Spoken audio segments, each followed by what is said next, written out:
Olá IPCA, hoje é terça-feira, dia 12 de novembro de 2013. Nós estamos juntos há 527 dias lendo a Bíblia e hoje leremos o capítulo 5 do segundo livro de Samuel. Neste capítulo nós vemos Davi finalmente chegando ao reinado sobre todas as 12 tribos israelitas. Ele havia reinado por 7 anos e meio apenas sobre a tribo de Judá, a tribo da sua família, que prontamente reconheceu o seu reinado. Porém, por conta dos esforços de Abner, o primo de Saul, que foi general das tropas de Saul e que coroou Isbosete, o único filho sobrevivente de Saul, como rei das 11 tribos restantes, Davi não conseguiu imediatamente reinar sobre as 12 tribos. Abner vai morrer numa traição de Joabe, o sobrinho de Davi, que era general de Davi. Nós comentamos sobre isso no vídeo de ontem. E sem que Davi tivesse qualquer culpa, não só Abner, como também o próprio Isbosete vai morrer, assassinado por 2 homens da sua própria tribo, a tribo de Benjamim.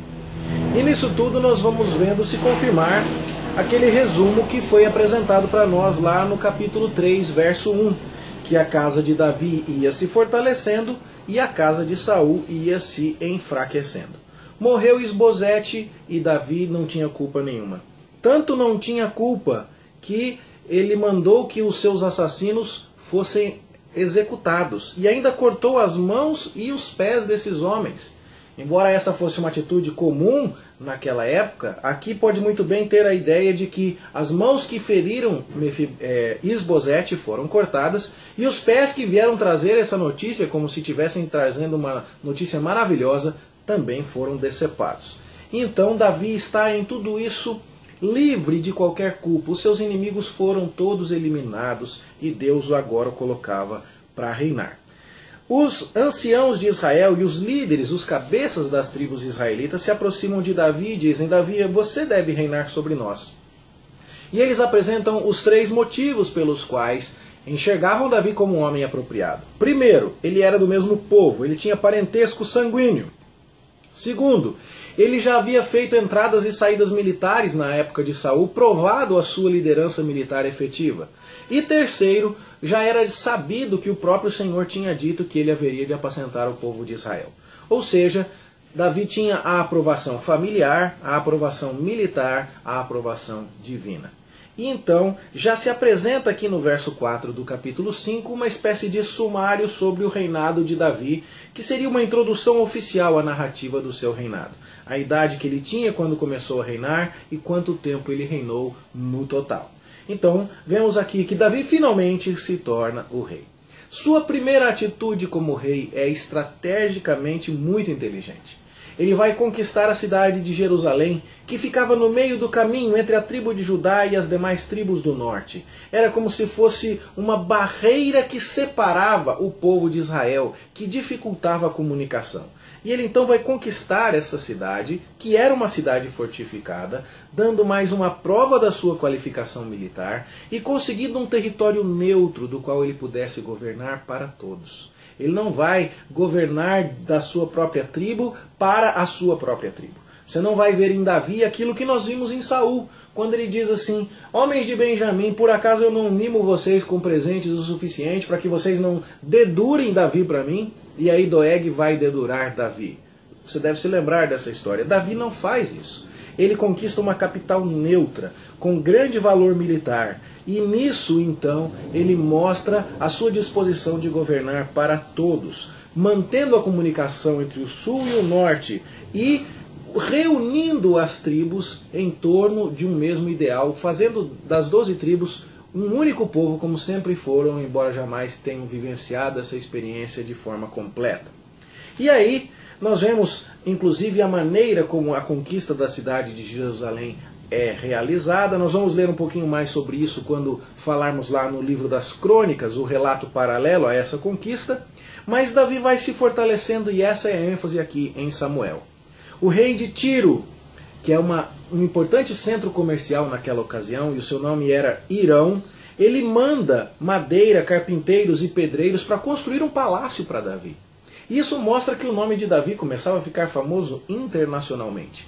Hirão tinha interesses comerciais a preservar e ele queria a cooperação de Davi para que as suas rotas comerciais se mantivessem livres para os seus trânsitos. E isso só mostra o quanto Davi está se fortalecendo.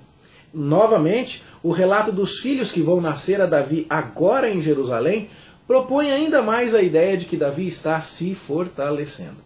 Novamente, não é feita nenhuma avaliação a respeito de tantas mulheres e de tantos filhos com tantas mulheres diferentes, mas é visto aqui em forma geral que o reinado de Davi está assim se fortalecendo. E ele começa a realizar aquilo para o que Deus o havia chamado, que é derrotar o principal dos inimigos, os filisteus. Você vai se lembrar comigo que Sansão já estava se debatendo com inimigos filisteus há tanto tempo atrás. Que Saul se debateu durante todo o seu longo reinado com inimigos filisteus e não resolveu o problema. Mas Davi já deu um prenúncio de que era a resposta de Deus para isso ao derrotar Golias, o gigante filisteu. E há profecias a respeito disso, como a que você pode ler em 2 Samuel, capítulo 3, verso 18. Era sabido de todo mundo que Deus ia dar libertação com relação ao inimigo filisteu para Israel, através de Davi. E de fato, você vai reparar comigo que depois dos dias de Davi, onde você ouve falar em filisteus na Bíblia? Você não ouve mais, porque de fato Davi resolveu esse problema. Aqui nós começamos a ver isso acontecendo quando Davi consulta o Senhor e obtém de Deus a resposta de que era para ele enfrentar os filisteus e que ele haveria de obter vitória. E os filisteus sofreram uma derrota vergonhosa e inclusive deixaram para trás os seus ídolos. E Davi e os seus homens tomaram esses ídolos e, segundo o relato de Crônicas, colocaram fogo nesses ídolos. Então, o que você percebe é uma reversão daquele episódio vergonhoso lá do começo do livro de Samuel, lá no capítulo 4 do primeiro livro, quando o povo de Israel levou a arca para a batalha e os filisteus tomaram a arca e a levaram e a colocaram lá no templo do seu Deus. Aqui, finalmente, as coisas se invertem. E os filisteus levam os seus ídolos para o campo de batalha e Davi os derrota e captura os seus ídolos e os destrói. Estamos vendo então a promessa de Deus se cumprindo através de Davi. Há uma outra batalha narrada a partir do verso 22 do capítulo 5 e Deus mais uma vez peleja por seu povo e honra a Davi como esse comandante. É de fato Deus cumprindo as suas promessas e é de fato este homem, segundo o coração de Deus, reunindo o seu povo. Nós vamos nos lembrar disso na semana que vem, porque vamos ver que é muito provavelmente nessa ocasião que Davi compõe o Salmo 133. Como é bom e agradável viverem unidos os irmãos. Este foi o salmo que estudamos anteontem, domingo, na igreja. E foi composto aqui nessa época e vai ser lido lá na semana que vem, depois que tivermos lido tanto Samuel quanto Crônicas em seus relatos. É nessa ocasião que estamos vendo os salmos celebrando a figura do rei israelita e nos ajudando a entender que Deus, através do seu povo escolhido e do rei que ele prometeu a Abraão que haveria de surgir no meio desse povo, é através desse rei que Deus vai abençoar todas as nações. Jesus Cristo é o cumprimento final desse reinado. Ele é o filho de Davi, que é o rei dos reis, o senhor dos senhores.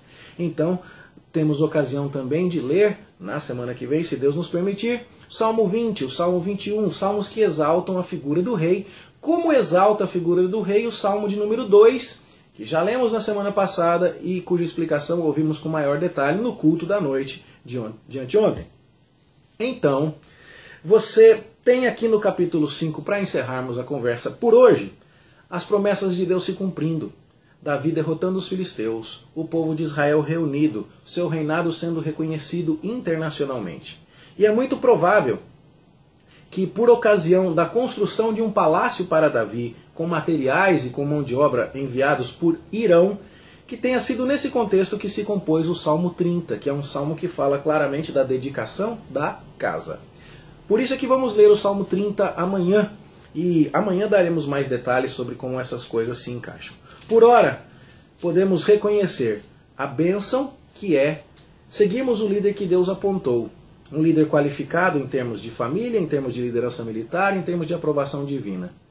Hoje temos um privilégio ainda maior, de seguirmos ao Senhor Jesus Cristo, herdeiro de Abraão, filho de Davi, aprovado por seu pai e que já se provou vitorioso ao esmagar a cabeça da serpente. É para ele que devemos olhar. também olhamos que Deus cumpriu as suas promessas e que Davi venceu o inimigo filisteu. Mas isso não é nada perto da maior promessa. O Senhor Jesus venceu aquele que nos oprimiu no pecado e o derrotou e triunfou dele na cruz. É hora de olharmos para o Deus que cumpre as suas promessas. É hora de lembrarmos que a vitória de Davi foi uma bênção porque uniu Israel em torno do trono de Jerusalém. Pois isso também devia nos assegurar de que é nosso dever e nosso privilégio viver em comunhão em torno dos laços que Cristo fez, unindo a mim e a você no sangue do Cordeiro. Essas são lições preciosas que devemos aprender no dia de hoje e que suplico ao Senhor que trabalhe no nosso coração para a sua glória. Vamos orar? Senhor, te agradecemos por Davi, mas principalmente por Cristo, o nosso Rei vitorioso, o nosso Rei qualificado, o nosso Rei que nos une em torno do teu trono. E te pedimos, ó Pai, que isso enche o nosso coração de gratidão e nos desperte para o dever de sermos súditos leais, obedientes, fervorosos e também súditos que vivem em paz uns com os outros, unidos pelos vínculos da cruz. Dá-nos essa graça, ó Deus. Nós te pedimos agradecidos em nome do Senhor Jesus. Amém. Bom estudo para você. Até amanhã, se Deus quiser.